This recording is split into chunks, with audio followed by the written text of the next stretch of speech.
ఎన్ని సహించాడో నీకోసం నా కోసం, ఎంత ఓర్చుకున్నాడో. అవునా? సిలువలో పడిన చిత్రహింసలన్నీ ఓర్చుకున్నాడు.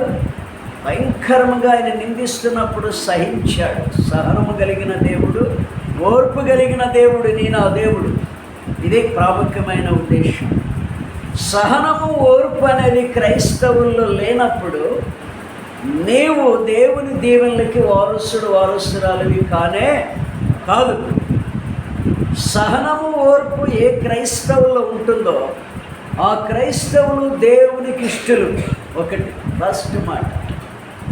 రెండు, దేవుడు వాళ్ళను చూసి సంతోషించి ఆ సహనము, ఓర్పు కలిగిన వారికి అన్నీ సమకూర్చిస్తాడు. ఆమేన్.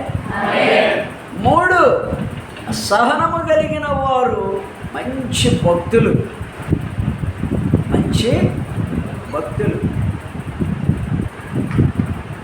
దేవుని బిడ్డలారా, బైబిల్ ఏం చెప్తుందంటే, మీరు యోబు యొక్క సహనమును గూర్చి వింటిరి కదా.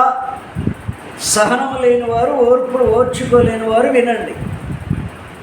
ఓర్పు లేనివారు ప్రతి విషయంలో కొన్నిట్లో ఓర్చుకుంటారు, కొన్నిట్లో తిరగబడతారు, కొన్నిట్లో ఎదురు చెప్తారు. ఇక సహించలేనయ్యా, ఇక సహించలేకపోయానయ్యా, ఇక సహనం నాలో కోల్పోయానయ్యా, ఈ మాటలు ఉపయోగించేది క్రైస్తవులకి మంచిది కాదు. ఎక్కువ